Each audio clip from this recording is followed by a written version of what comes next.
أعوذ بالله من الشيطان الرجيم بسم الله الرحمن الرحيم السلام عليكم ورحمة الله وبركاته الحمد لله رب العالمين والصلاة والسلام على أشرف الأنبياء والمرسلين وعلى آله وصحبه أجمعين اللهم فقهنا في الدين وعلمنا في التأويل واهدنا الصراطك المستقيم. Yang sama-sama kita hormati dan kita muliakan sidang jamaah penonton sidang kuliah live kita pada malam ini. Alhamdulillah, bersyukur kepada Allah Subhanahu wa taala kerana pada malam ini kita boleh meneruskan sesi pengajian tafsir Al-Quran secara online, yang mana kuliah maghrib kita pada malam ini dianjurkan oleh Surau Insaniyah Hilpak Kajang, Bandar Teknologi Kajang. Dan malam ini insya-Allah kita akan sambung pengajian tafsir Al-Quran kita daripada surah Al-Mutaffifin. Surah Al-Mutaffifin yang mana pada malam ini insya-Allah kita akan melengkapkan pengajian daripada surah Al-Mutaffifin ini bermula pada ayat yang ke-18 hingga ayat yang ke-36 insya-Allah. Jadi ana jemput kepada sidang jamaah sekalian untuk sama-sama kita membuka Al-Quranul Karim daripada surah Al-Mutaffifin yang berada pada muka surat 587, surah yang ke-83 di dalam Al-Quran yang mengandungi sebanyak 36 ayat. Yang mana pada bulan lepas di surah Insaniyah kita sudah merenungi ayat yang pertama hingga ayat yang ke-17 daripada surah Al-Mutaffifin, dan malam ini insya-Allah kita akan mula masuk pada ayat yang ke-18 hinggalah yang terakhir sekali, iaitu ayat yang ke-36. Para jamaah yang dimuliakan Allah Subhanahu wa taala sekalian, banyak ayat yang kita akan kaji pada malam ini, dan insya-Allah kita akan bahaskan, kita akan merenungi, kita akan mentadabbur ayat suci Al-Quran ini. Lebih kurang tazkirahnya 45 minit insya-Allah, bermula ayat yang ke-18. فَإِذَا قَرَأْتَ الْقُرْآنَ فَاسْتَعِذْ بِاللَّهِ مِنَ الشَّيْطَانِ الرَّجِيمِ. Bila kamu nak membaca ayat Al-Quranul Karim, mulakan dahulu dengan ta'awuz dengan lafaz a'udzu billahi minasyaitonir rajim, ataupun dengan lafaz yang lain a'udzu billahis samiil alim minasyaitonir rajim, ataupun lafaz yang lain a'udzu billahil azim minasyaitonir rajim. Mana-mana pun boleh.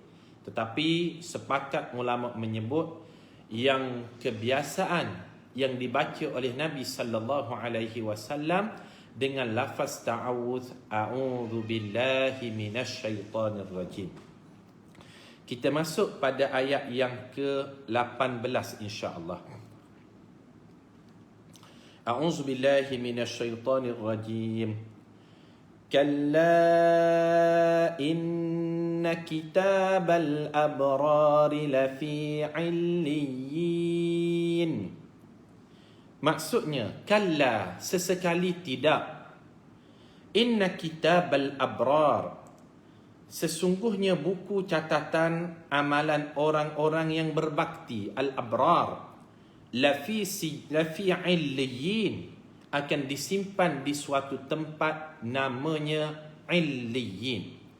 Para jamaah sekalian, Syekh Wahbah Az-Zuhaili di dalam kitab tafsirnya Tafsir Al-Munir menyebut Illiyin, golongan Illiyin ini merujuk kepada orang yang beriman dalam masa yang sama mereka ini taat beribadah kepada Allah, sama ada mengetahui hikmah ataupun tidak sesuatu ibadah tersebut, dan mereka beribadah secara ikhlas. Itulah golongan Illiyin. Illiyin merujuk kepada tiga. Yang pertama, mestilah beriman. Yang kedua, taat dalam ibadah sama ada mengetahui hikmah ataupun tidak. Dan yang ketiga, beribadah dalam keadaan mukhlisina lahuddin, ikhlas kepada Allah Ta'ala.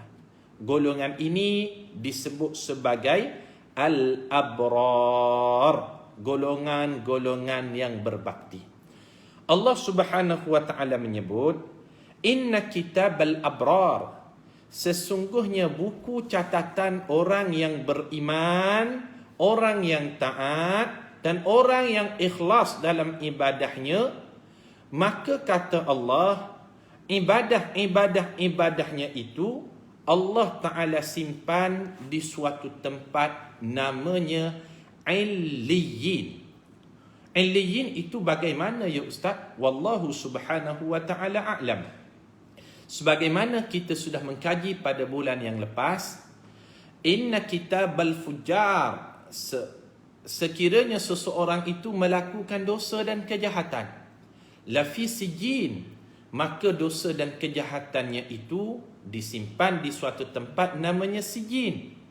Manakala kebaikan, pahala, jasa, amal soleh, amal-amal yang dilakukan itu Allah Ta'ala tempatkan di suatu tempat namanya Illiyin. Para jamaah sekalian, Allah Subhanahu wa Ta'ala menyebut, ma yalfidhu min qawlin illa ladaihi raqibun atid, dalam surah Qaf ayat yang ke-18. Tidak ada apa yang dilakukan oleh manusia, sama ada percakapan ataupun perbuatan, mesti di kiri dan kanannya itu adanya malaikat yang mencatat. Semua yang kita lakukan, baik, buruk, dosa, pahala, semuanya itu akan dicatat, ditulis. Di mana disimpan amal catatan kita? Disimpan di suatu tempat namanya Illiyin, sekiranya kebaikan, disimpan di suatu tempat namanya Sijin, sekiranya dosa ataupun kejahatan. Faham tuan-tuan ayat yang ke-11, ayat yang ke-18? Kemudian dalam satu riwayat yang lain, Rasulullah sallallahu alaihi wasallam menyebut, sesungguhnya tu'radul a'malu yaumal itsnin wal khamis, amal-amal manusia itu akan dibentangkan di hadapan Allah setiap hari Isnin dan hari Kamis. Maka kata Allah, aku suka sekiranya amal-amalku ini dibentangkan kepada Allah, wa inni shaimin, dalam keadaan aku berpuasa. Menunjukkan tuan-tuan, amal-amal yang kita kerjakan ada laporan mingguan. Bila laporan mingguannya dibentangkan di hadapan Allah pada setiap hari Isnin dan hari Kamis. Sebelum tibanya hari Isnin, sebelum tibanya hari Kamis, di mana tersimpannya amal-amal tersebut? Kata Allah, inna kitabal abrar lafi Illiyin, ianya disimpan di suatu tempat namanya Illiyin. Faham tuan-tuan? Ini dalam perbahasan bab amal kebaikan disimpan di Illiyin, amal kejahatan disimpan di suatu tempat namanya Sijin. Bagaimana keadaannya? Wallahu subhanahu wa ta'ala a'lam. Tapi kita dituntut untuk beriman walaupun kita mengetahui hikmahnya ataupun tidak mengetahui hikmahnya tadi. Ayat yang ke-19. Wa ma adraka ma illiyun. Tahukah kamu apakah itu Illiyun? Para jamaah sekalian, Allah Ta'ala bertanya, wa ma adraka ma Illiyun. Wahai Muhammad, kamu tahu tak Illiyun itu apa? Pertanyaan Allah bukan bermaksud Allah Ta'ala tidak tahu, tuan-tuan. Ini salah satu konsep gaya bahasa Al-Quranul Karim. Pertanyaan Allah merujuk kepada Allah ingin memberitahu. Bukan pertanyaan Allah kerana Allah Ta'ala nak dapatkan jawapan, bukan. Tetapi pertanyaan Allah lebih kepada konsep ingin memberikan jawapan. Lalu Allah Ta'ala tanya, وَمَا أَدْرَكَ مَا إِلِّيُّونَ. Wahai Muhammad, kamu tahu tak illiyin tu apa? Para jemaah sekalian, kalau kita belajar tafsir dengan lebih dalam, ketika mana Allah gunakan pertanyaan dengan lafaz وَمَا أَدْرَكَ, wahai Muhammad, kamu tahu tak apakah sekian-sekian-sekian, Allah Ta'ala akan bagi jawapan selepasnya. Tapi kalau Allah bertanya dengan lafaz وَمَا يُدْرِيكَ, Allah Ta'ala tidak akan bagi tahu jawapan selepas pertanyaan tersebut. Faham tak tuan-tuan? Ana ulang sekali lagi. Kalau dalam Al-Quran Allah Ta'ala bertanya dengan lafaz وَمَا أَدْرَاكَ, kamu tahu tak أَدْرَاكَ, Allah bagi jawapan selepasnya. Tapi kalau Allah Ta'ala tanya dengan lafaz وَمَا يُدْرِيكَ, kamu tahu tak sekian-sekian-sekian, bila diguna yudrika, Allah Ta'ala tidak akan bagi jawapan selepasnya. Faham tuan-tuan? Ini mendalam dari sudut kajian tafsir kita. Kalau adraka, maksud yang sama, kamu tak tahu tak? Kamu tahu tak perkara ni? Tapi bila adraka, ada jawapan. Kalau yudrika, tidak ada jawapan. Contohnya macam mana Ustaz? Inna anzalnahu fi lailatul qadr wa ma adraka ma lailatul qadr. Kamu tahu tak apakah malam al-qadar? Allah bagi jawapan selepasnya, Lailatul Qadri khairun min alfi syahr. Bila ditanya dengan adraka, ada jawapan. Tapi bila ditanya dengan yudrika, tak ada jawapan. Contohnya macam mana? Dalam satu ayat Al-Quran, Allah Ta'ala tanya Rasulullah sallallahu alaihi wasallam dengan lafaz wa ma yudrika la'alla as-sa'ata takunu qariba.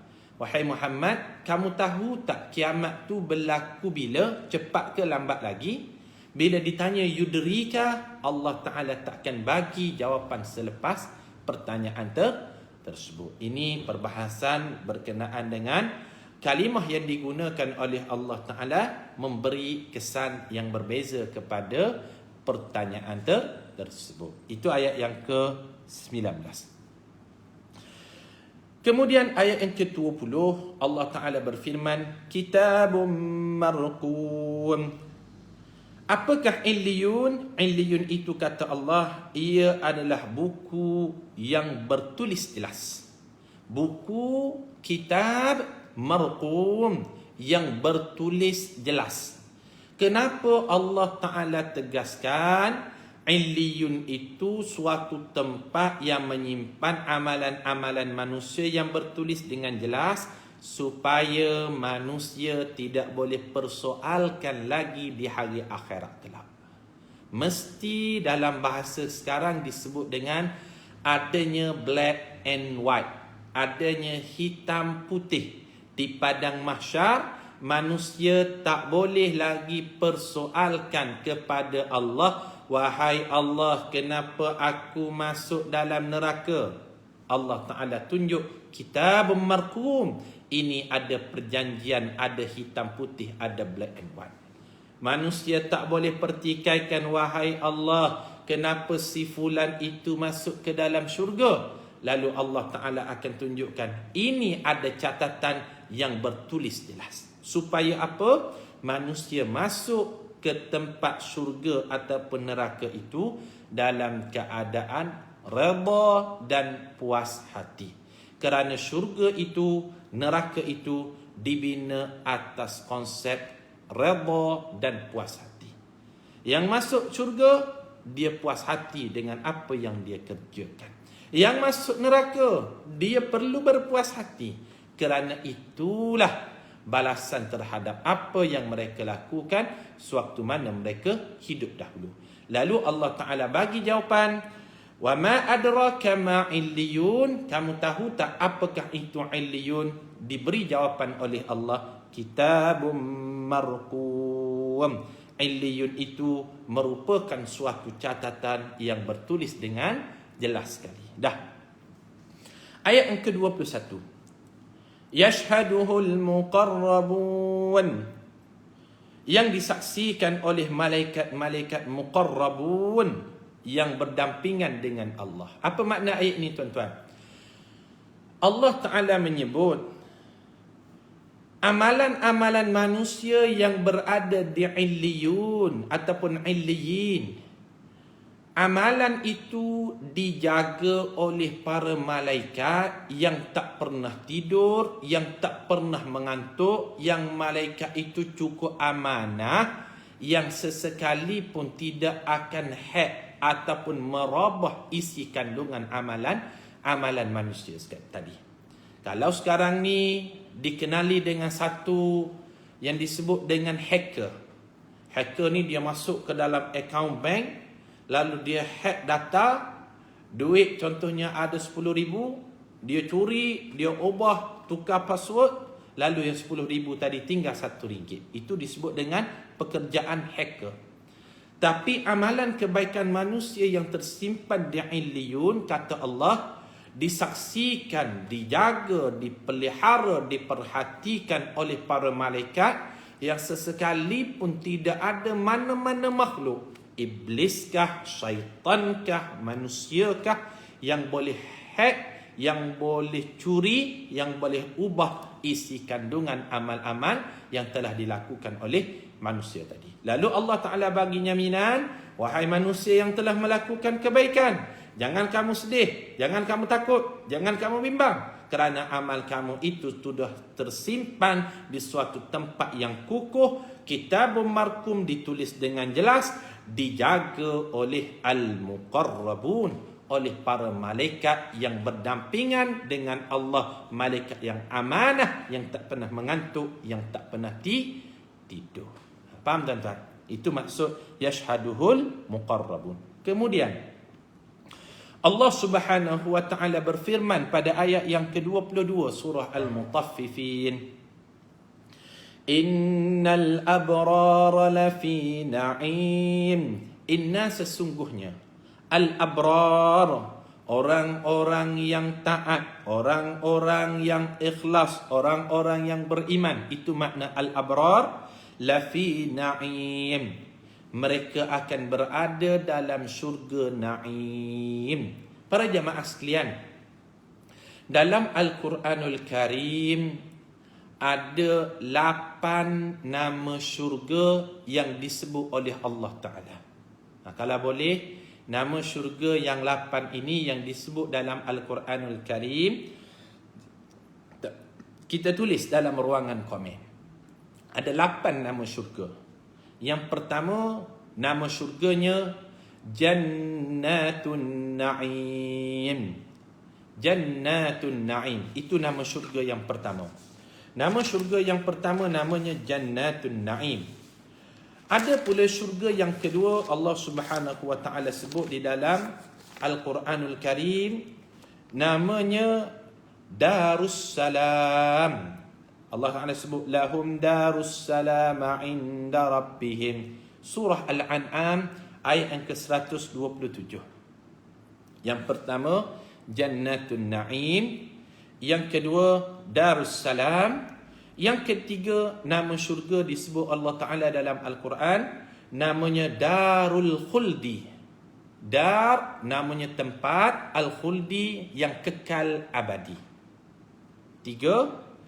Yang keempat, salah satu daripada nama syurga namanya Darul Maqamah. Darul Maqamah disebut di dalam surah Fatir ayat yang ke-35, Alladhi ahallana daral muqamah. Itu yang keempat. Yang kelima, salah satu daripada nama syurga namanya Jannatul Ma'wa. Jannatul Ma'wa disebut dalam Al-Quran surah An-Najmu ayat yang ke-15.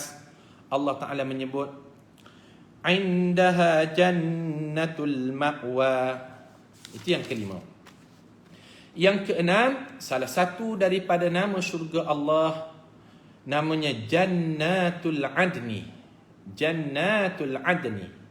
Ada anak-anak kita nama Adni. Adni itu salah satu daripada nama syurga Allah. Allah Ta'ala sebut dalam surah Maryam ayat ke-61, Jannatu adnin lillati wa'ada ar-rahmanu ibadahu bil ghaib. Jannatul adni. Kemudian salah satu daripada nama syurga Allah, namanya Allah Ta'ala sebut Maqamul Amin. Maqamul Amin, suatu tempat yang diduduki oleh Al-Amin, orang-orang yang amanah. Disebut di dalam surah Ad-Dukhan ayat yang ke-51, Innal muttaqina fi maqamin amin. Itu yang ketujuh. Yang terakhir sekali, yang ke-8, yang selalu kita ulang dalam doa kita supaya Allah Ta'ala tempatkan kita di syurga yang paling tinggi, yang dinamakan dengan Jannatul Firdaus, syurga Firdaus. Syurga Firdaus ini antaranya disebut di dalam Al-Quranul Karim dalam suratul Kahfi ayat yang ke-107. A'udzubillahi minasyaitanir rajim. Innal ladzina amanu wa 'amilus solihati kanat lahum jannatul firdausi nuzula. Jannatul Firdaus itu juga salah satu daripada nama syurga Allah Ta'ala. Dapat tuan-tuan, 8 nama syurga yang disebut di dalam Al-Quranul Karim. Ana ulang secara pantas. Yang pertama Jannatul Naim, yang kedua disebut dengan Darussalam, yang ketiga Darul Khuldi, yang keempat Darul Maqamah, yang kelima Jannatul Ma'wa, yang keenam Jannatul Adni, yang ketujuh Maqamul Amin, yang ke-8 Jannatul Firdaus, syurga Firdaus. Lalu pada ayat yang ke-22 Allah Ta'ala menyebut di dalam Al-Quranul Karim, Innal abrara lafi na'in. Sesungguhnya golongan al-abrar ini, kata Allah, mereka akan berada di suatu tempat namanya syurga An-Na'im. An-Na'im. Itu salah satu daripada nama syurga Allah. Ayat yang ke-23. Alal araiki yanzurun. Allah Ta'ala menceritakan ahli syurga ini bagaimana keadaannya dalam syurga. Ayat yang ke-23 kata Allah, sesungguhnya ahli-ahli syurga itu benar-benar akan dimasukkan ke dalam syurga yang penuh dengan nikmat. Alal araiki yanzurun. Mereka berehat di atas pelamin-pelamin sambil memandang. Para jamaah sekalian, Allah Ta'ala tidak menyebut ahli syurga itu memandang apa. Allah Ta'ala tidak menyebut secara khusus apa yang dilihat ahli syurga, apa yang dipandang oleh ahli syurga, apa yang diperhati oleh ahli syurga. Allah Ta'ala tidak nyatakan secara khusus apa yang dipandang. Sebab apa tuan-tuan? Apa-apa kenikmatan itulah yang dipandang oleh ahli syurga. Umum. Apa yang baik, apa yang menyenangkan, apa yang menikmatkan, itu semua akan dipandang oleh ahli syurga. Contohnya macam mana tuan-tuan? Kalaulah kita di dunia kan, ada satu kereta kita yang kita idam-idamkan sangat untuk kita miliki. Contohnya kita nak miliki kereta Mercedes GLC contohnya. Satu hari kita dapat kereta tersebut, Mercedes tadi. Bila kita tengok cermin dia, ruang aircon dia, steering dia, tayar dia, sport ring dia, body dia, lepas tengok. Lepas tengok. Apa yang ditengok tu tak tahulah. Tapi nak menceritakan betapa nikmat bila kita dapat apa yang kita nak, kita akan perhati benda tu sampai tak puas. Itulah maksud Allah, ahli syurga itu yang zurun. Mereka memandang apa? Semua yang kenikmatan yang ada di dunia dahulu mereka nak pandang, mereka akan perhati dengan sebetul-betulnya. Mereka akan tengok ahli keluarga mereka. Mereka akan tengok anak-anak mereka. Mereka akan tengok nikmat-nikmat dunia. Mereka akan tengok kenderaan yang mereka impikan. Lalu kata Allah, alal araiki yansurun. Mereka ahli syurga berehat sambil memandang. Memandang apa? Allah Ta'ala tidak nyatakan, kerana memandang apa yang mereka impikan, apa yang mereka nikmatkan, itulah yang akan dipandang oleh ahli syurga. Itulah tuan-tuan. Ini bagaimana bahasa Al-Quran. Allah Ta'ala menyebut secara umum yang dipandang oleh ahli syurga itu tanpa ditentukan apa yang dipandang tadi. Itu ayat yang ke-23. Ayat yang ke-24. Ta'rifu fi wujuhihim nadratan na'im. Kamu dapat mengetahui dari wajah mereka cahaya nikmat yang diperolehi. Nikmat yang dirasai oleh ahli syurga, kata Allah, akan terpancar pada wajah. Oh, kalau macam tu wajah saja yang menikmati, Ustaz? Tak. Semua anggota badan menikmati. Dah tu kenapa Allah Ta'ala menyebut hanya wajah yang terpancar kenikmatan mereka?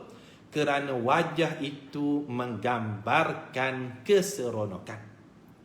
Kalau kita gembira, kegembiraan itu terpancar pada wajah. Kalau kita sedih, kesedihan itu dilihat melalui wajah kita. Wajah ini menggambarkan seseorang itu sedang dalam keadaan bermasalah ataupun sedang dalam keadaan kegembiraan. Lalu kata Allah, nikmat yang dirasai oleh ahli syurga boleh dilihat melalui wajahnya. Lalu Allah Ta'ala hanya menyebut wajah sahaja, sedangkan anggota lain juga merasai nikmat. Cukup menyebut wajah kerana wajah itu menceritakan segala-galanya. Jelas tuan-tuan? Sebab itu Allah Ta'ala menyebut ta'rifu fi wujuhihim nadratan na'im. Kegembiraan ahli syurga itu dapat dilihat melalui wajahnya. Kemudian ayat yang ke-25. Yusqawna min rahiqin makhtum. Mereka diberi minum dengan arak yang dimeterai bekasnya. Ar-rahiqul makhtum. Ar-rahiq merujuk kepada salah satu daripada jenama arak, brand arak dalam syurga. Kalau arak di dunia yang haram, bermacam-macam jenis brandnya. Betul tak tuan-tuan? Macam-macam jenis brandnya. Sahabat-sahabat Nabi SAW, sebelum datangnya ayat tentang pengharaman arak, mereka ini tegar meminum arak. Mereka ini sangat ketagih dengan arak. Tapi bila datang sahaja ayat tentang pengharaman arak, innamal khamru wal maisiru wal ansabu wal azlamu rijsum min amali syaitan, mereka terus tinggalkan arak-arak yang diharamkan, oleh kerana mereka bersegera meninggalkan apa yang diharamkan Allah arak tersebut. Lalu Allah Ta'ala gantikan dengan arak yang halal, arak yang lazat, arak yang baik bila di syurga Allah. Dan nama arak di syurga, kata Allah, yusqawna min rahiqim makhtum. Mereka akan diberi minum arak. Arak itu ditutup rapinya dalam keadaan rasanya sangat-sangat sedap. Itu gantian bila kita langsung meninggalkan yang haram. Allah Ta'ala akan menggantikan apa yang kita tinggalkan yang haram tersebut melalui yang halal, yang baik, yang enak, yang sedap, yang wangi di syurga Allah Ta'ala. Itu maksud yusqawna min rahiqim makhtum. Ayat yang ke-26. Ayat yang ke-26 ni tuan-tuan sangat menarik. Allah Ta'ala sebut khitamuhu misk. Arak tadi, kata Allah, mengeluarkan haruman semerbak kasturi. Misk dengan makna kasturi. Arak yang Allah Ta'ala sediakan dalam syurga berbau wangi seperti, kata Allah, misk, seperti kasturi. Tuan-tuan, anak nak buat satu bandingan. Di dunia ada makanan yang baunya syurga, tapi Masya Allah, maaf sebut, Rasanya syurga tapi baunya busuk, baunya neraka. Rasanya sedap, baunya tak sedap. Rasanya lazat tapi baunya cukup-cukup tidak menyenangkan. Maaf sebut. Ada satu buah D kita sebut, buah D. Buah D ni makan sedap tapi baunya tidak sedap. Ada buah pi. Pandai-pandailah puan-puan, tuan-tuan terjemahkan. Buah pi. Kita makan sedap, tapi bila orang sendawa selepas makan buah pi tadi, Masya Allah, baunya cukup-cukup tidak lazat, cukup-cukup tidak menyenangkan. Di dunia, rasa sedap, tapi bila selepas dimakan, mengeluarkan haruman yang tidak sedap. Tapi kata Allah, arak yang disebut Ar-Rahiqil Makhtum pada ayat yang ke-25 tadi, khitamuhu mis, bila mengeluarkan baunya itu semerbak kasturi. Subhanallah. Rasanya sedap, baunya sedap. Rasanya lazat, baunya lazat. Itulah makanan dalam syurga Allah Ta'ala. Ayat yang ke-26 lagi kata Allah Ta'ala, وَفِي ذَلِكَ فَلْيَتَنَافَسِ الْمُتَنَافِسُونَ. Maka kata Allah, demikianlah Allah Ta'ala ingin kita berlumba-lumba dalam melakukan kebaikan. Allah Ta'ala nak kita berlumba-lumba melakukan kebaikan agar sama-sama kita mendapat nikmat syurga Allah Ta'ala tadi. Kemudian ayat yang ke-27. وَمِزَاجُهُ مِنْ تَسْنِيمٍ. Dan campuran arak tadi kata Allah dicampurkan pula dengan tasnim. Apa tu tasnim, Ustaz?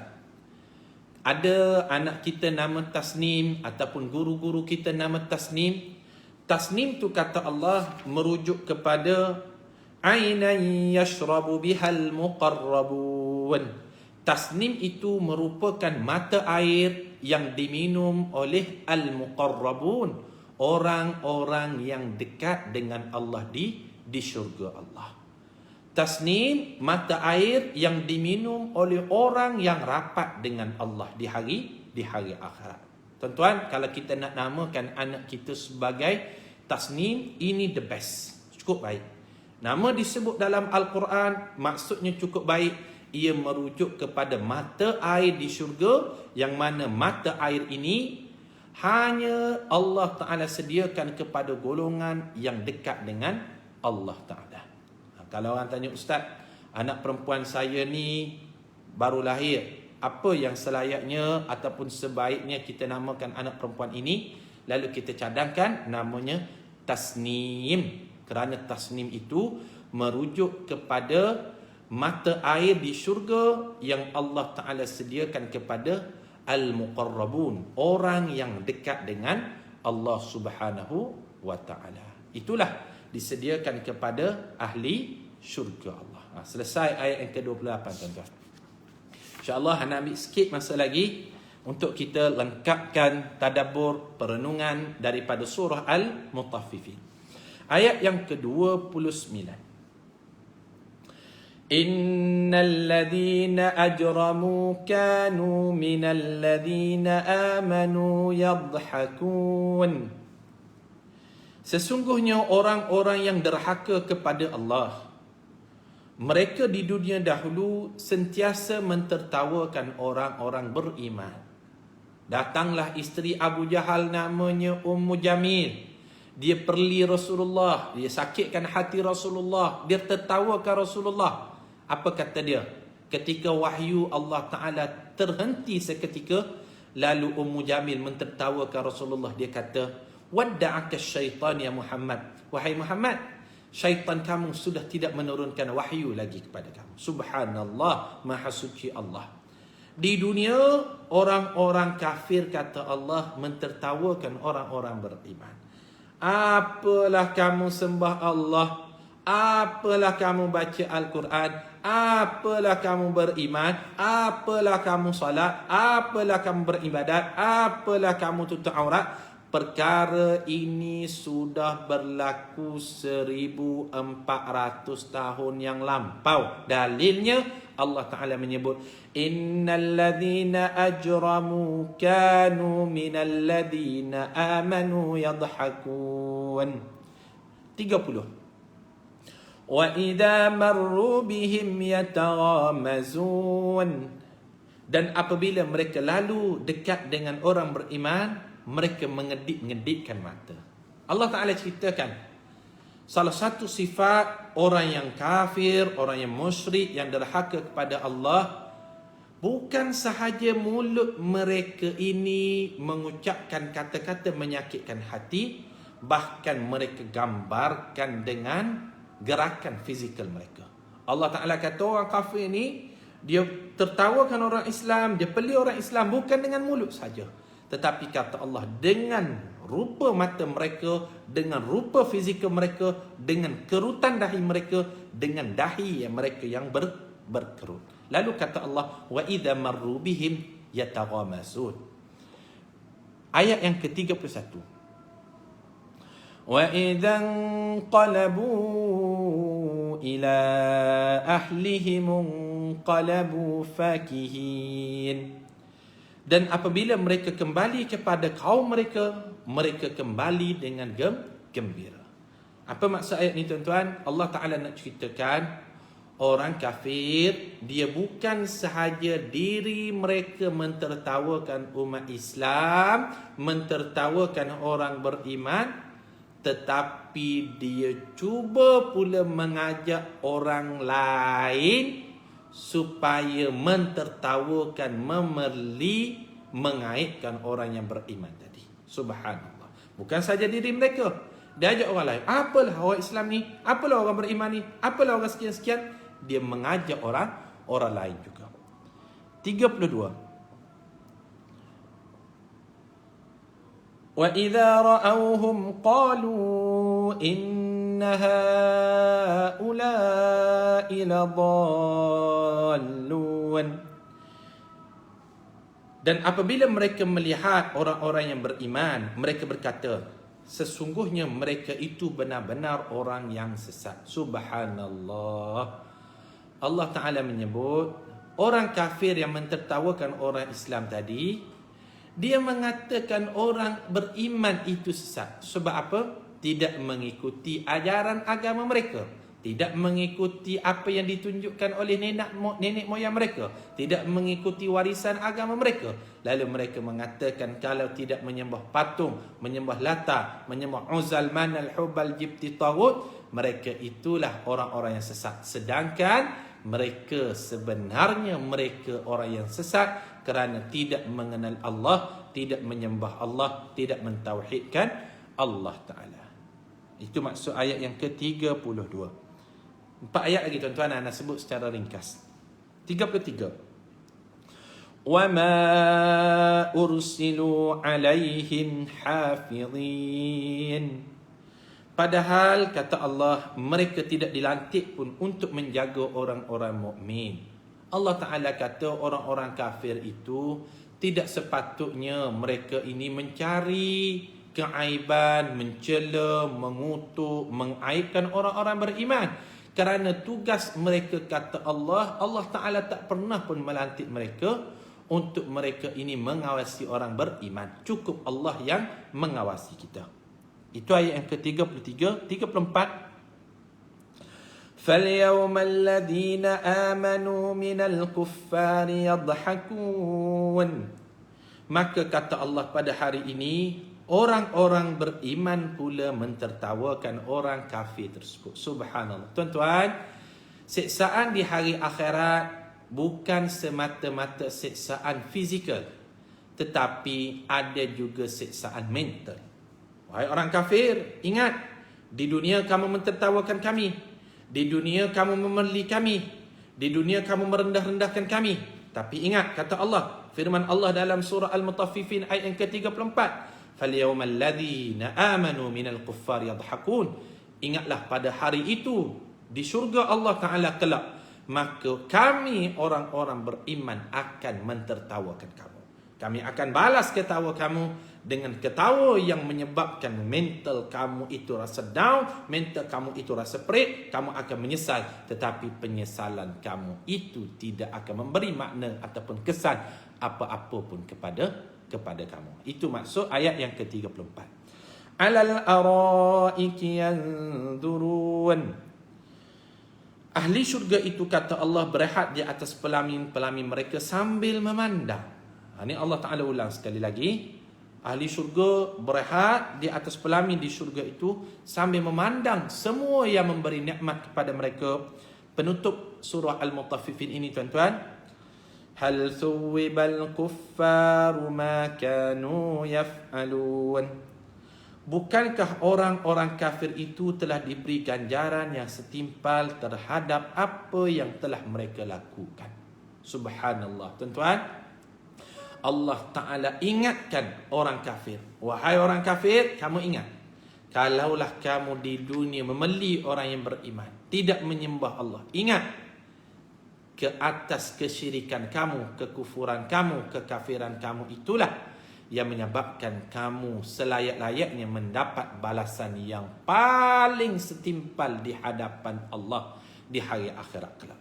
Kamu akan ditimpakan dengan azab, bukan saja azab fizikal, tetapi kamu juga akan dikenakan dengan azab mental, yang mana kamu akan ditertawakan saat diri kamu dibakar oleh api neraka Allah. Saat itu akan diperhatikan oleh orang-orang yang beriman. Sekian saja, tuan-tuan, perenungan kita daripada surah Al-Mutaffifin. Lengkap 2 siri kuliah kita sebanyak 36 ayat. Itu yang ana sebut secara ringkas. Kalau tuan-tuan ingin melihat dengan makna yang lebih mendalam, boleh kita rujuk dalam kitab-kitab tafsir yang lain. Ada tafsir At-Tabari, tafsir Ibn Kathir, tafsir Al-Munir, tafsir Al-Azhar, tafsir yang lain-lain, As-Suyuti, tafsir Jalalain. Kita rujuk dalam kitab-kitab tafsir ini untuk kita mendapat perenungan yang lebih mendalam lagi ayat-ayat Allah Subhanahu wa taala. Sekian, terima kasih di atas perhatian. Ampun maaf di atas kesilapan. Assalamualaikum warahmatullahi wabarakatuh. Moga-moga memberi manfaat kepada dunia kita dan lebih-lebih lagi memberi manfaat kepada hari akhirat sana. Assalamualaikum warahmatullahi wabarakatuh.